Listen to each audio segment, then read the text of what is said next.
We've spoken about the rough ideas and benefits behind organ supplement products, that they have certain bioactive compounds that help our own organs function. When you eat liver, your body will literally turn that substance into part of your own liver. In addition to that, nutrients are found in these organs in very high amounts compared to muscle meat or really any other food.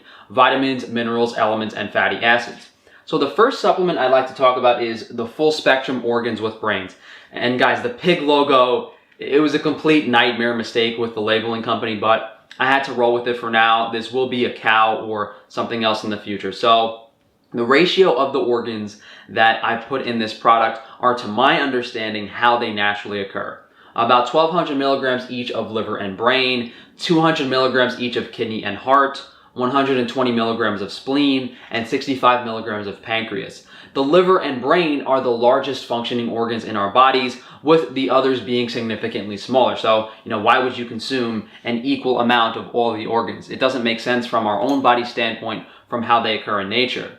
With liver, you have ample amounts of vitamin A and B vitamins, especially vitamin B12. There's also a significant amount of copper and iron, and smaller amounts of other vitamins. Liver in general is a superfood and has a lot of every single vitamin. But, when you're taking like 20, 30 grams worth of liver every day, it's not super high in the context of the whole diet. So these specific vitamins and minerals are important for liver function through antioxidant pathways, transportation of iron. So it makes sense that eating liver is good for your liver from both the bioactive compound standpoint and the actual nutrient profile standpoint. It improves your body's detox ability through the liver. And as much as I hate to use that word detox, it actually does apply here. This prevents things like iron overload. And if you aren't eating liver or taking liver capsules, shellfish and eggs are a decent alternative to get those nutrients in. Shellfish is very high in vitamin B12 and omega-3s, and then you have the eggs, which will make up for the retinol. As humans, we have large brains that need certain nutrients and fatty acids to function. Brain tissue itself, coincidentally, has all of these fatty acids and nutrients we need for our brains. It's hard to access animal brains, and most people aren't eating enough quality fish on a consistent basis. So it's nice to not worry about getting your omega-3s in. This is definitely enough omega-3s for a maintenance dose, but if you're initially trying to replenish nutrient stores, you might need to eat more seafood, fish, eggs.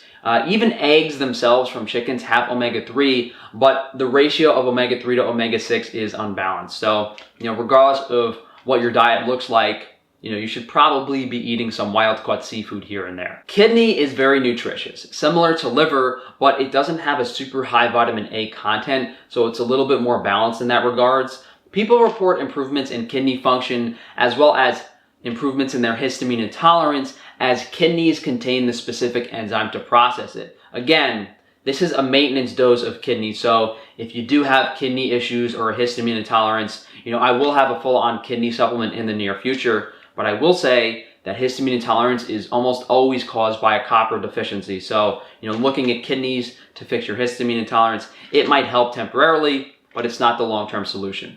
The nutrient profile of heart is really similar to muscle meat, and as much as I'd like to discount it and just lump it in with muscle meat, it does have a very high amount of CoQ10, which is ubiquinone, crucial for energy metabolism, and the heart is a very large organ in the body, so I feel an importance to include it. Nice for a consistent energy boost, and as with kidney, I will have a pure supplement soon if you guys want to experiment with a higher dose. That being said, you can just get a pure CoQ10 supplement and see how you respond to that. The spleen is a blood filter and very important for our immune system. From a nutrient perspective, the spleen is very high in iron and copper, another key element in maintaining proper iron metabolism in red blood cells. It is a large organ by weight compared to others, so it certainly warrants a spot in a full spectrum organ supplement. But would I take a spleen supplement on its own? Probably not, unless I had an actual underlying spleen issue. Pancreas is crucial for the production of enzymes as well as the regulation of blood sugar. This is an incredibly important one to include, and as with kidneys, if you're having problems with your pancreas, I will have a pure supplement that can be taken at a higher dosage. I think you guys get the gist of this. It's a great maintenance supplement once you improve the quality of the nutrition in your diet. If you think you have certain issues, try experimenting with higher amounts or just increasing the general nutrient density of your diet. If you consume 6 capsules of this, which is 3,000 milligrams of freeze-dried product, that's about the equivalent of 15 grams of fresh organs. I would argue that you can take up to 4 to 5 times this dosage to get a realistic amount of organs our ancestors would have eaten, but I wouldn't try that unless you're only eating muscle meat or just wanted to experiment. And, this is only $32. I sell this substantially cheaper than other companies, and even if you took 5 doses of this per day and were using one of these every week, it would probably be cheaper than eating the organs itself. Now, we went over the benefits of beef liver, and the pure supplement allows you to get a bit more of the most nutritious organ on the animal. I usually recommend people eat anywhere from a quarter pound to half a pound of liver per week, so if you took this every day, you would just about get there. The full spectrum organ supplement would meet this requirement if you took 2 to 3 times the recommended amount. So the male virility supplement, nutrient-wise, it promotes zinc, but it definitely has bioactive properties that improve male function, testosterone, and energy. I can attest to this myself, and this dosage is good for maintenance. I mean, you can try taking some more initially and see how you feel, but I don't think more than 2 doses is necessary, and you might start getting some aggression and headache issues if you take this in unnatural amounts. I'm looking forward to getting the female version of this supplement, but temporarily, you guys can buy fish roe or fish eggs on Frankie's Free Range Meat, aka caviar. That would be the female equivalent of this. It's much easier to, get the female reproductive organs in the form of that fish roe. I mean, you could even go to the fish market and buy milt, cod sperm if you want to. Now, if you take all of these organ supplements, you're still missing 2, possibly 3 important things in your diet and lifestyle. 1 is the vitamin D3 from the sun. 2 is that vitamin K2 I just mentioned from fermented foods, and maybe iodine if you're not eating seafood. A perfect diet doesn't need organ supplements, just like a perfect lifestyle doesn't need vitamin supplements. Unfortunately, with our modern life, I deem these as necessary. Not only that, I've recommended people take B100 vitamins on a carnivore diet, which supposedly has all the B vitamins you need. Not only because we need these nutrients for optimal metabolic processes, if you don't get these nutrients, you will run into issues with nutrient synergy. So, don't go, choking down some beef liver without getting your vitamin D. There are so many people that are eating too much liver and not taking vitamin D3 and K2. So they develop deficiencies in those nutrients as they are antagonistic to vitamin A. So what happens is you start storing that extra vitamin A in your liver, in your fat stores, until summer comes around, and then you get the vitamin D, and then you eat some fermented foods that utilizes that vitamin A. The human body can make, 20 to 40,000 IU of vitamin D3 per day in peak summer months, depending on skin color and UV index. Equated to daily dose, that's probably between 5,000 and 10,000 IU per day. And that's maintenance for the average person. You can go higher at the start, but it's recommended that if you've never supplemented or been like a sun tanning god, that you take it slow, as old calcium stores will mobilize, and you don't want that to happen too quickly. There are emergency stages of life that I've had with several clients where I do suggest higher dosages over shorter periods of time, such as 20,000, 40,000, 50,000 IU per day for a few weeks up to 2 months. Only if the person is pregnant, nursing, or still growing in their younger years. It's to fix that initial deficiency and hope they are able to grow properly. I like spreading the dosage, over the course of the day, 2 to 3,000 IU every few hours, and this can be applied transdermally or orally.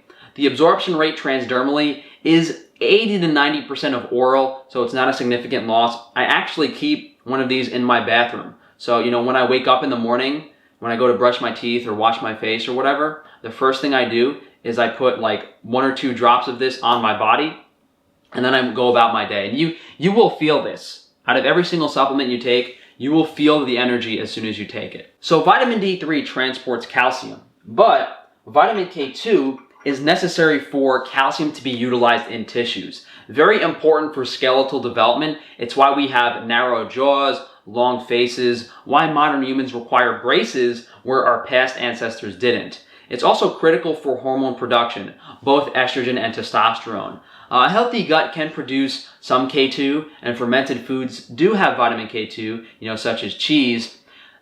But vitamin K2 deficiency is definitely the worst culprit in our diets now out of all of these vitamins. And since it's so difficult to obtain this vitamin without a really high quality raw cheese, I almost always recommend supplementing it. I would argue that taking vitamin D and K2 will give you more male performance or female performance hormonal benefits than any sort of glandular supplement. There are studies where people took like 45 milligrams per day and saw benefits, but that's like 100 times what you could get from food. And that's also because they were likely severely deficient in vitamin K2. A normal dosage from food is about 500 micrograms, and I usually take between 500 micrograms and 2 milligrams myself every day.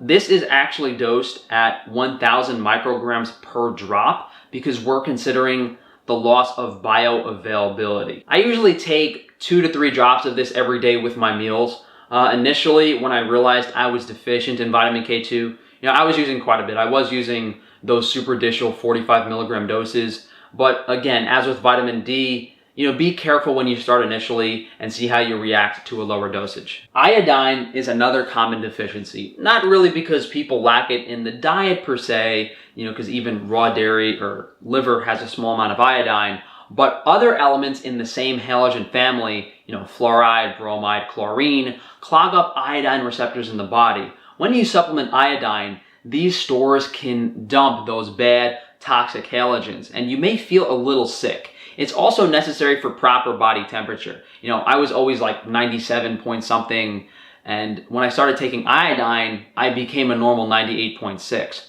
I don't recommend people start supplementing iodine unless they remove halogens from their diet for at least 2 to 3 weeks. Check out my video on halogen toxicity on how to do so. Iodine can be used transdermally or orally. However, transdermal absorption is questionable at around 10%. And one time I spilled iodine on my white bathroom floor. It was a nightmare. The stuff stained, so be careful with it. You can also put this on your face for acne. My recent acne video went over that. 1 drop is 150 micrograms, which is the amount you would get from a serving of seafood. I really like this because all of the other iodine supplements are way higher. Lugol's, for instance, is 2.5 milligrams, almost 20 times a realistic dose. So with this, you can be a lot more precise. And these are the recommended supplements that anyone should need. I'm also taking, personally, a copper and a magnesium supplement, anywhere from 2 to 4 milligrams of copper per day and 200 to 400 milligrams of magnesium per day. Both of these supplements are very cheap. You can find these on Amazon. And I will be carrying these in the future of the forms that I deem is the best chelation. What's better? Magnesium glycinate, magnesium oxide, chloride, taurate. I'm going to put that guesswork away for you guys over the next few months. And I will also talk about other beneficial supplements in the future. I mentioned the ubiquinol, the CoQ10. And, we also have, really interesting stuff like raw cod liver oil on Frankie's Free Range Meat. I'll touch on that in the future. So thank you guys for joining me today. Let me know how you guys like these products. And hey, if you guys leave me enough comments below, maybe we'll do a little giveaway. So organsupplements.com is where you can find these products. You can go to Frankie's Free Range Meat, if you want to get that fish roe, that caviar. Frankie's Naturals. We actually have a vitamin D moisturizing cream. So if you have our moisturizing cream on Frankie's Naturals, you don't really need the vitamin D. Frank-Tufano.com to check out my book, as well as get a free carnivore diet meal plan if you want to understand more of this. You guys enjoy the rest of your Tuesday.